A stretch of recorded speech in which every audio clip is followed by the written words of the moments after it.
கிரிக் news நேயர்களுக்கு வணக்கம். நான் பத்ரி சேஷாத்ரி. டில்லி சென்றிருந்தேன். அங்கே எங்களுடைய ஒரு புத்தகத்துக்கான ஒரு வெளியீட்டு விழா. பேராசிரியர் அசோக் ஜுன்ஜுன்வாலா என்பவரை பற்றிய புத்தகம். அவருடைய வாழ்க்கை வரலாறு, அவருடைய ப்ரொஃபஷனல் லைஃப் பற்றி, கொஞ்சம் அவருடைய பர்சனல் லைஃப் பற்றி இருக்குது. பட் அவருடைய ப்ரொஃபஷனல் லைஃப் பற்றிய புத்தகம் இது. பெரும்பாலும் இவர் சென்னை ஐஐடி மெட்ராஸில் பேராசிரியராக இருந்து இன்றும் ஒரு 70 வயதை அடைந்துவிட்ட போதிலும் அவர் தொடர்ந்து ஆராய்ச்சிகளில் ஈடுபட்டு வருகிறார் அப்படிங்கிறது தான் முக்கியம். இன்ஸ்டிடியூட் ப்ரொஃபஸராக இருக்கிறார். பேசிக்கலி இது வந்து ஒரு எமரிட்டஸ் அப்படின்னு சொல்லுவோம். அவர் தினசரி டீச்சிங் வேலை செய்வதில்லை இப்பொழுது. பெரும்பாலும் ஆராய்ச்சியிலும் மாணவர்களை வழிநடத்துவதிலும், ஆராய்ச்சி மாணவர்களை வழிநடத்துவதிலும் கழிந்து விடுகிறது. இவருடைய புத்தகத்தில் நிறையா விஷயங்கள் இருக்குது, அதை நீங்கள் படிச்சுங்க. சில விஷயங்களை பற்றி மட்டும் நான் சொல்ல போகிறேன். நான் 1987லிருந்து 91 வரை ஐஐடி மெட்ராஸில் படித்து கொண்டிருந்தேன். அப்போ நான் வந்து மெக்கானிக்கல் இன்ஜினியரிங்கில் படித்தேன். பேராசிரியர் அசோக் ஜுன்ஜுன்வாலா எலக்ட்ரிக்கல் டிபார்ட்மெண்ட், அது அப்போ எலக்ட்ரிக்கல்ன்ற பேரில் தான் இருந்தது. அதில் தான் எலக்ட்ரானிக்ஸ் அண்ட் கம்யூனிகேஷன் இன்ஜினியரிங்கும் சேர்ந்தே நடந்து கொண்டிருந்தது. அதற்கு பிறகு இப்பொழுது அதை பிரித்திருக்கலாம். அது ஒரு கம்பைன்ட் டிபார்ட்மெண்ட்டாக தான் இருந்தது அது அப்போ. ஸோ அந்த துறையில் அவர் வந்து பேராசிரியராக இருந்தார். அவர் மற்ற எல்லோரை போலவேனா ஐஐடியில் இருக்கும் எல்லோரை போல ஐஐடி கான்பூரில் படித்துவிட்டு அங்கிருந்து அமெரிக்கா சென்று அங்கே மெயின் பல்கலைக்கழகத்தில் படித்துவிட்டு அங்கே சில நாட்கள் வேலை பார்த்துவிட்டு பிறகு அவர் இந்தியா வருகிறார். இந்தியா வந்து ஐஐடி மெட்ராஸில் பேராசிரியராக சேர்ந்து பணிபுரிகிறார். அப்புறம் இங்கேயே செட்டில் ஆயிடுறார். கல்கத்தாவில் படித்து வளர்ந்தவர் அப்படியே சென்னைக்கு வந்து அப்போ கான்பூரில் படித்து அமெரிக்காவில் படித்து சென்னைக்கு வந்து செட்டில் ஆகிட்டார். இவர் என்ன மாற்றத்தை கொண்டு வந்தார்? எதற்கு இவர் மீது ஒரு புத்தகத்தை எழுத வேண்டும்? ஏகப்பட்ட பேர் ஐஐடி மெட்ராஸில் பேராசிரியர்களாக இருந்திருக்கிறார்கள். இவருடைய ஸ்பெஷாலிட்டி என்ன அப்படிங்கிறது முக்கியம். இந்த புத்தகத்தை எழுதியவர் பெயர் சலோனி மல்ஹோத்ரா.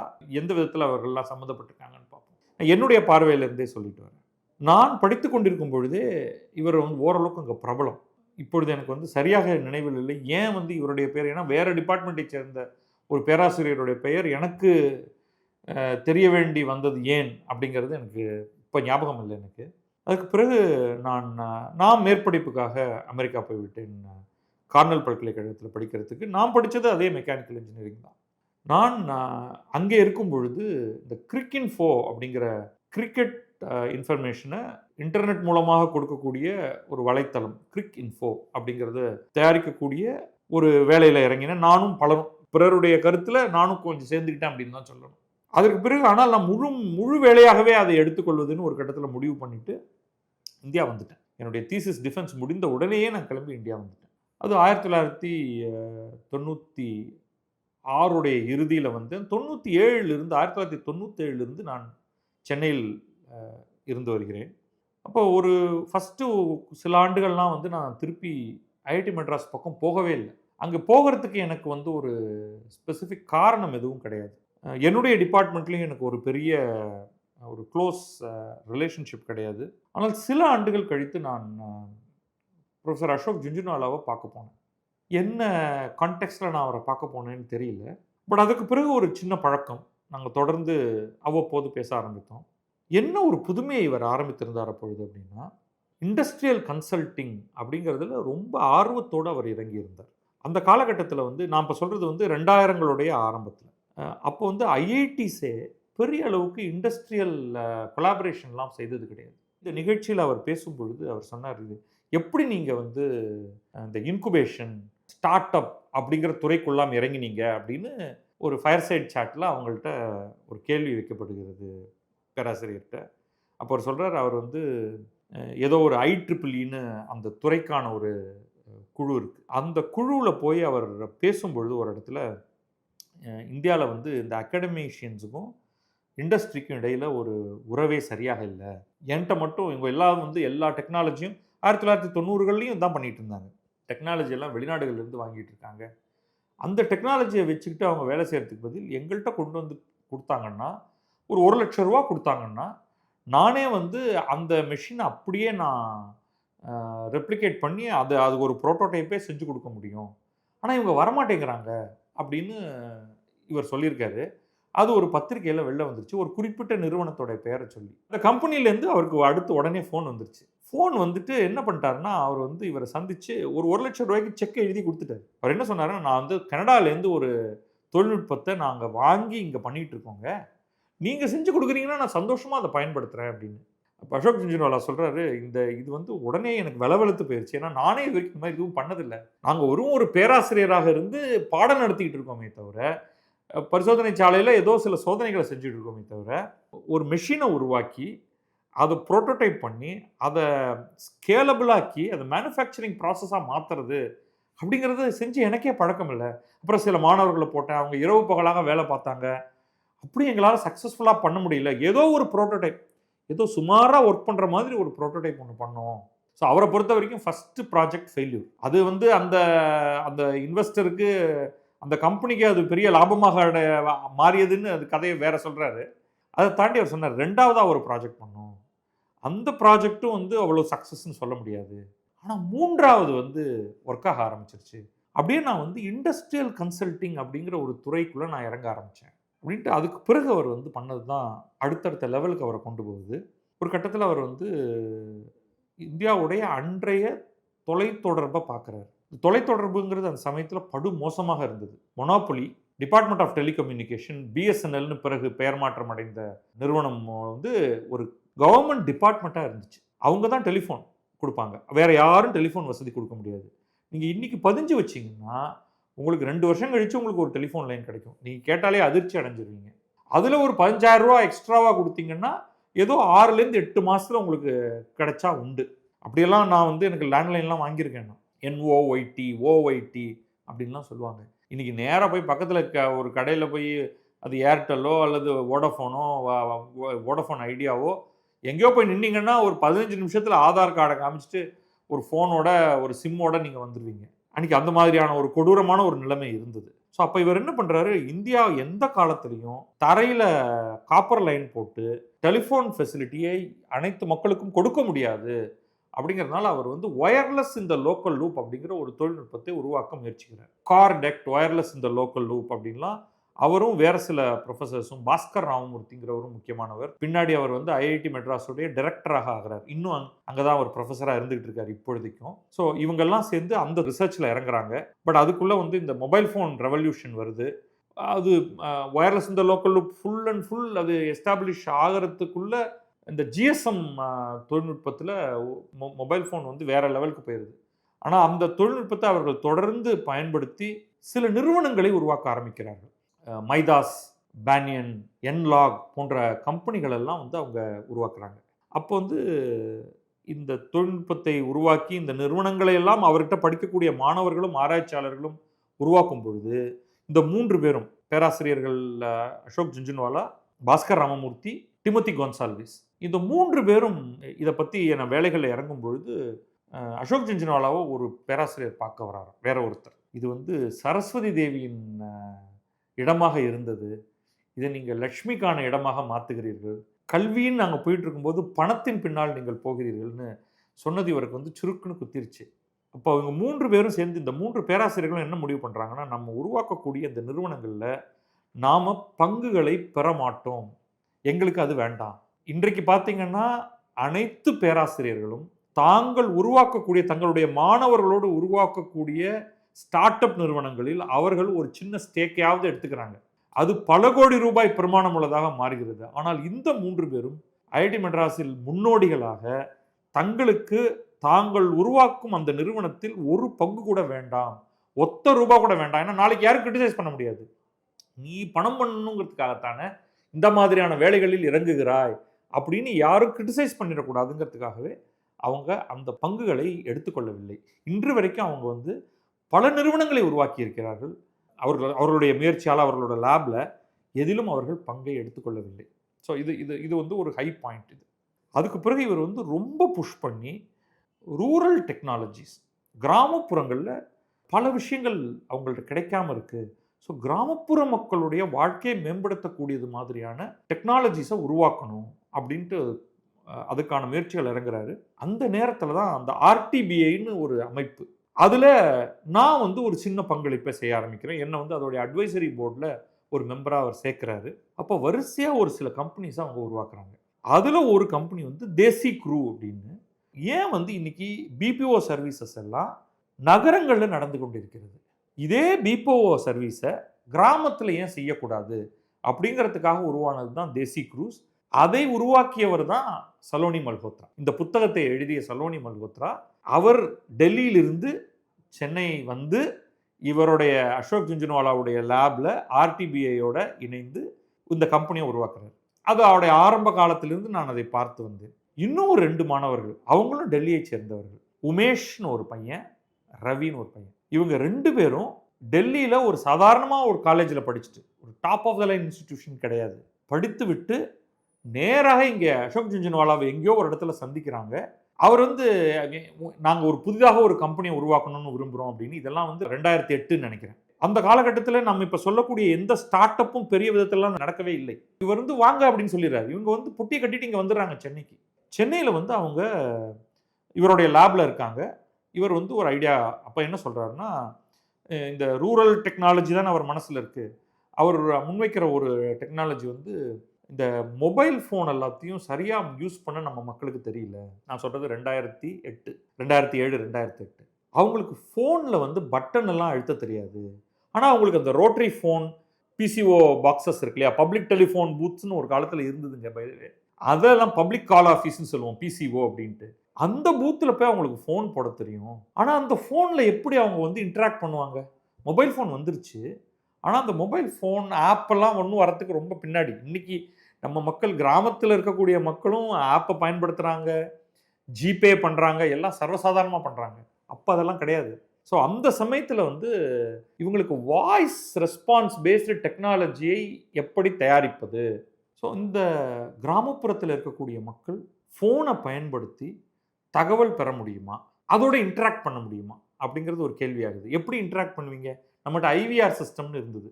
நீங்கள் அதில் பேசினீங்கன்னா அது வந்து அது உங்களுக்கு 4 கேள்வி கேட்கும். நமக்கு இப்போ கூட போட்டு கழுத்து இருக்கிறாங்களே எல்லா மொபைல் ஃபோன் கம்பெனிலேருந்தும், உங்களுடைய பில்லை பெற 1ஐ அழுத்துங்கள், மேற்கொண்டு புதிய வசதிகள் பெற வேண்டுமானால் எண் 2ஐ அழுத்துங்கள் அப்படின்ட்டு. அது ஒன்வே. நீங்கள் அது 1 அழுத்தினீங்கன்னா அது சொல்கிறத ஃபுல்லாக கேட்கணும், காது வலிக்கும். கடைசியாக நீங்கள் கேட்டது அதில் இருக்காது. திரும்பவும் 0ஐ அழுத்துங்கள் மேலே போவதற்கு அப்படின்னு. அதுக்கு தூக்கி போட்டு போயிடலாம் அந்த ஃபோனை.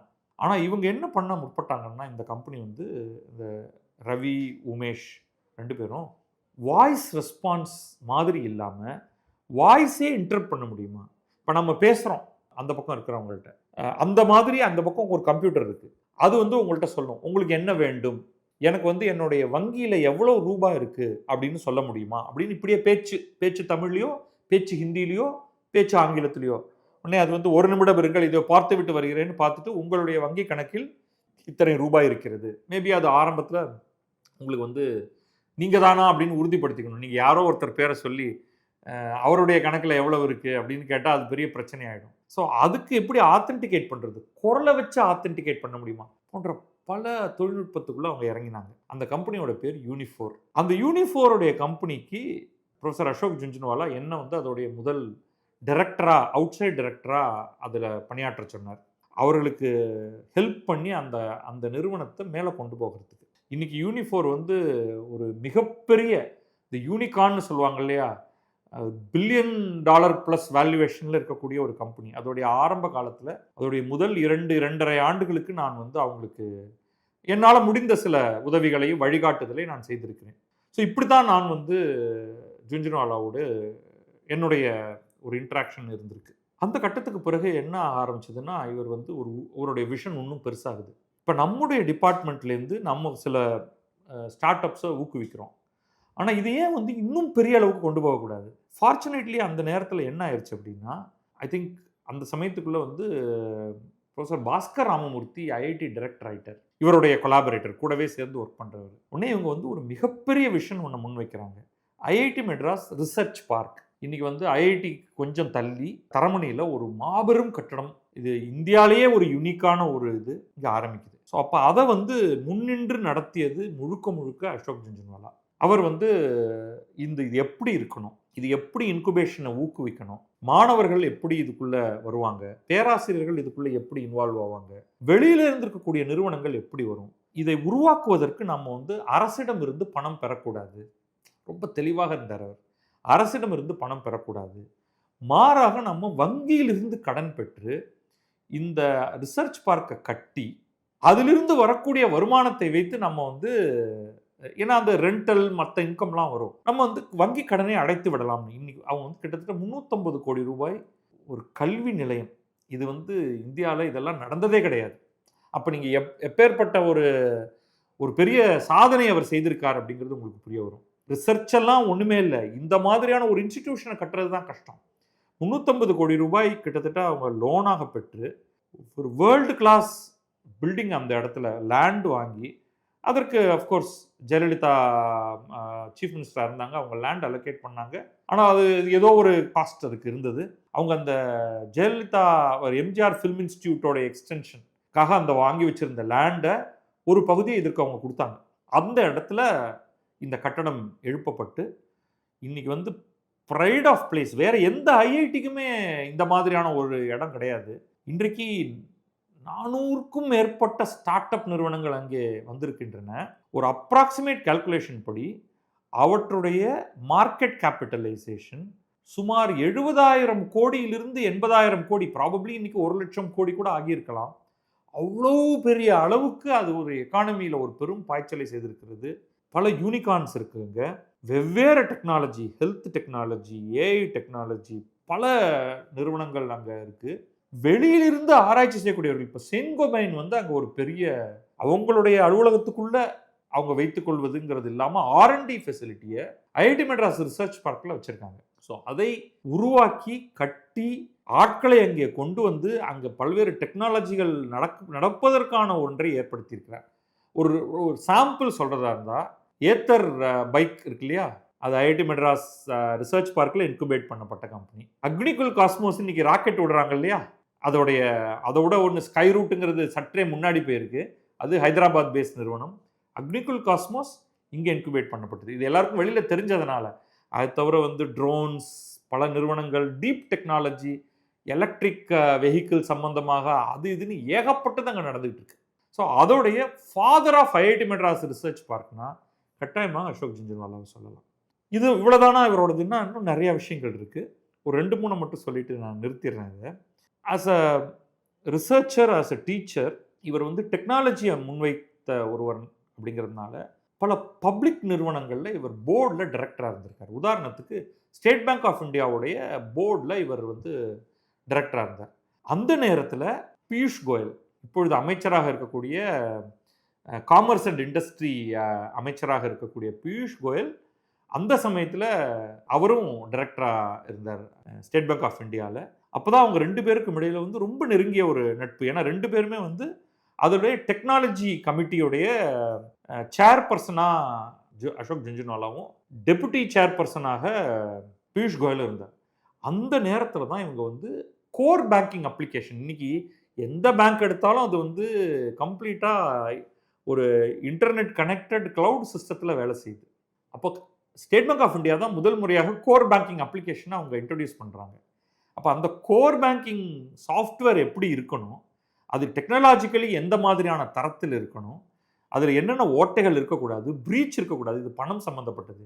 யாராவது ஒருத்தன் ஹேக் பண்ணி உள்ளே பூந்து 10 லட்சம் ரூபாயோ 10 கோடி ரூபாயோ இல்லை 10,000 கோடி ரூபாயோ ஒரு அக்கௌண்ட்லேருந்து இன்னொரு அக்கௌண்ட்டுக்கு மாற்றி பணத்தை எல்லாத்தையும் காட்டிட்டு ஓடி போயிட்டான்னா என்ன பண்ணுறது? ஸோ அதெல்லாம் நடந்து விடாமல் இருக்க என்ன பண்ணணுங்கிறதுக்கு அந்த அடிப்படை ஃப்ரேம் ஒர்க்கை இவங்க கிரியேட் பண்ணுறாங்க. ஸோ அது என்ன மாறுது அப்படின்னா, 2014 பியூஷ் கோயல் அமைச்சராகிறார். நரேந்திர மோடி, அவர் பாரதிய ஜனதா கட்சியை சேர்ந்தவர். 2014 தேர்தலில் வென்று நரேந்திர மோடி அமைச்சராகும் பொழுது இவரை பியூஷ் கோயலை வந்து minister for goal, power and renewable எனர்ஜியாக ஆக்குகிறார் 2014. அன்றிலிருந்து தொடர்ந்து இன்று வரை பியூஷ் கோயல் அமைச்சராக இருக்கிறார். நடுவில் துறை மாற்றம் கண்டு இப்பொழுது வந்து காமர்ஸ் அண்ட் இண்டஸ்ட்ரி, இந்த டேர்மில் அவர் நடுவில் ரயில்வேஸ் அமைச்சராகவும் இருந்திருக்காரு கொஞ்சம் போன டேர்மில். ஸோ அந்த கட்டத்தில் அவர் என்ன பண்ணுறாரு, அவர் வந்து அசோக் ஜுன்ஜுன்வாலாவை வற்புறுத்தி, ஏன்னா அவங்க 2 பேரும் ஏற்கனவே தெரியுங்கிறதுனால, நீங்கள் வந்து சப்பாட்டிக்கல் எடுத்துகிட்டு, அதாவது ஐஐடி மெட்ராஸ்லேயே இவ்வளோ நாள் வேலை பண்ணிகிட்டு இருக்கீங்க, ஒரு பிரேக் எடுத்துகிட்டு என்னுடைய பிரின்சிபல் அட்வைசராக வாங்க to the ministry of power and renewable energy, அங்கே வாங்க அப்படின்னு சொல்லி நேற்றைக்கு பியூஷ் கோயல் இந்த புத்தகத்தை வெளியிட்டு பேசினார். அதுலேருந்து சில நக்கெட்ஸ் எல்லாம் சொன்னார், அதையும் நான் சொல்லிடுறேன். பட் அதுக்கு முன்னாடி இவங்க என்ன பண்ணாருன்னா, இவரும் வந்து ஒரு 20 மாதங்கள் ஐஐடி மெட்ராஸ் வேலையை, அது சபாட்டிக்கல்னா தற்காலிகமாக அதை நிறுத்தி கொண்டு சம்பளம் கொடுத்துருவாங்க. ஏன்னா கவர்மெண்ட்லேருந்து ஒரு கவர்மெண்ட் என்டிட்டிலேருந்து இன்னொரு கவர்மெண்ட் என்டிட்டிக்கு போகிறார். அங்கே போய் அங்கே அவர் வந்து adviser to department of renewable energy and power. அதில் வந்து இவங்க என்னென்ன பண்ணுறாங்கன்னா, இன்றைக்கி நம்ம பார்க்குற பல பாலிசிஸ் அப்போ உருவாக்கப்பட்டது தான். உதாரணத்துக்கு எலக்ட்ரிக் வெஹிக்கிள் பாலிசி இன்றைக்கும் அது செயல்பட்டு கொண்டிருக்கிறது. அதுக்கு எப்படி சப்சிடி கொடுக்கறது, எப்படி ஊக்குவிக்கிறது, என்ன மாதிரியான டெக்னிக்கல் ஸ்பெசிஃபிகேஷன் இருக்கணும், அதெல்லாம் வந்து அந்த காலகட்டத்தில் 2016 அந்த பீரியடில் உருவாக்கப்பட்டது. அதே மாதிரி சோலார் பாலிசி, இவர் அமைச்சர் பேசும்போது சொன்னார், அவர் அமைச்சராக போகும்பொழுது 2 கிகாவாட் தான் சோலார் பவர் அந்த 2014 இந்தியாவில் இருந்தது. ஒரு 10 ஆண்டுகளில் 2022 வரைக்கும் அந்த 2 கிகாவாட்டுங்கிறது 20 கிகாவாட் அப்படின்னு ஆக்கணும் அப்படிங்கிறது தான் திட்டம், முந்தைய அரசோடைய திட்டம். ஆனால் இவர்கள் ஆட்சிக்கு வந்த உடனே இவங்க என்ன முடிவு பண்ணுறாங்கன்னா 100 கிகாவாட்டாக மாற்றணும் அப்படின்ட்டு. இன்றைக்கி நம்ம 100 கிகாவாட் எல்லாம் அடைஞ்சிட்டோம். ஸோ அதுக்கான திட்டம் தீட்டப்படுவது அப்பொழுது தான். பியூஷ் கோயல் அமைச்சராக இருக்கிறார், இவர் வந்து principal adviser to the department, Ashok Jhunjhunwala. அதே மாதிரி எல்இடி பாலிசி ரொம்ப சுவையான ஒரு ஸ்டோரி சொன்னார். இவர் அமைச்சர் ஆகும் பொழுது அதுக்கு முந்தைய அரசு, அதுக்கு முதல் 10 ஆண்டுகள் இருந்தது யூபிஏ அரசு, அவங்க வந்து எல்இடி பல்புக்கு 9 கோடி ரூபாய் சப்சிடி அப்போ கொடுத்துட்டு இருந்தாங்க. மொத்தமாக 9 கோடி ரூபாயில் 3 கோடி ரூபாய் டிபார்ட்மெண்ட்டோட எக்ஸ்பெண்டிச்சருக்கு, 6 கோடி ரூபாய் வந்து அரசு ஒரு பல்புக்கு 100 ரூபா சப்சிடி கொடுக்கும். அந்த சமயத்தில் வந்து மொத்தமாக அவங்களால என்ன பண்ண முடியும்னா 6 லட்சம் பல்பு தான் அவங்க விற்று கொண்டிருந்தார்கள். ஏன்னா ஒரு பல்புக்கு 100 ரூபா சப்சிடி, 6 கோடி, அப்படின்னா 6 லட்சம் பல்பு தான் விற்பாங்க. 6 லட்சம் பல்பு தயாரிக்கக்கூடிய கம்பெனிகள் மொத்தமாக சேர்த்தா அவங்களுடைய காஸ்ட் ஆஃப் ப்ரொடக்ஷன் 300 சொச்ச ரூபாய். 300 சொச்ச ரூபாய் உள்ள அவங்களுடைய தயாரிப்பு காஸ்ட், அதுக்கு டிஸ்ட்ரிபியூஷன் காஸ்ட்டு, அப்புறமா வெவ்வேறு மற்ற சில காஸ்ட் எல்லாம் சேர்த்து 600 ரூபா மார்க்கெட் காஸ்ட். 600 ரூபா மார்க்கெட் காஸ்ட்டுக்கு அவங்க 100 ரூபா சப்சிடி கவர்மெண்ட் கொடுக்கும், மக்களுக்கு இவங்க 500 ரூபாய்க்கு விற்பாங்க எல்இடி பல்பு. அந்த 600 அந்த 6 லட்சம் பல்பு விற்றாங்கன்னா அதோட முடிஞ்சு போயிடும். உங்களுக்கு அந்த பல்பு அந்த 500 ரூபாய்க்கு கிடைக்கலன்னா நீங்கள் வந்து வாங்க மாட்டீங்க, அவ்வளோதான் மார்க்கெட்டு. ஸோ இவங்க என்ன பண்ணுறாங்க, அந்த எல்இடி கொள்கையை முற்றிலும் மாற்றிட்டு அவங்க அதுக்கு ஒரு பெரிய டிஸ்கஷன், அந்த பல்பு மேனுஃபேக்சரர்ஸ் எல்லாத்தையும் கூப்பிட்டு உட்காந்து பேசும்பொழுது என்ன கிடைக்குதுன்னா, அவங்க சொல்கிறாங்க, சார் நீங்கள் அந்த 100 ரூபாய் எங்களுக்கு தரீங்க, அந்த 100 ரூபாயை தரத்துக்கு எங்களுக்கு வந்து 5 வருஷம் எடுக்கிறீங்க, ஏன்னா அதில் 5 வருஷம் வாரண்ட்டி இருக்குது, அந்த பல்பு வந்து வீணாக போகக்கூடாது, அதுக்காக நாங்கள் காத்திருக்கணும். அப்போ எங்களுக்கு வந்து எப்பயோ வரப்போகிற பல்புக்கு நாங்கள் இத்தினூண்டு தயாரித்தா எங்களுக்கு காஸ்ட் ஆஃப் ப்ரொடக்ஷன் ஹையாக இருக்குன்ட்டு. அப்போ இவர் கேட்குறாரு, சரி நான் உங்களுக்கு வந்து 30 நாளில் முழு பணத்தையும் கொடுத்துட்டேன்னா, ப்ளஸ் நான் உங்களுக்கு ஒரு ப்ராமிஸ் கொடுக்குறேன், 5 கோடி பல்பு வாங்குகிறேன், 6 லட்சம் இல்லை 5 கோடி பல்பு வாங்குகிறேன், நீங்கள் என்ன விலைக்கு தர முடியும் அப்படின்னு கேட்குறாரு. அங்கே போய் கால்குலேஷன்லாம் போட்டு வந்துட்டு அவங்க என்ன சொல்கிறாங்க, 5 கோடி பல்பு வாங்குறீங்கன்னா நாங்கள் 100 சொச்ச ரூபாய்க்கு தர முடியும், 105 ரூபா 108 ரூபாய்க்கு. ஆனால் இவர் சொல்கிறார், முதல்ல அவரால் 1 கோடி பல்பு தான் ஆர்டர் கொடுக்குறாரு, அது 120 அந்த மாதிரி ஏதோ ரேஞ்சில் இருக்குது. அடுத்து 5 கோடி பல்பு போகிறாரு, அப்போ வந்து 70 ரூபாய்க்கு மேனுஃபேக்சரர்ஸ் பல்பு கொடுக்குறாங்க. அதுக்கப்புறமா வந்து 30 ரூபாய்க்கு 30 சொச்ச ரூபாய்க்கு பல்பு வருது.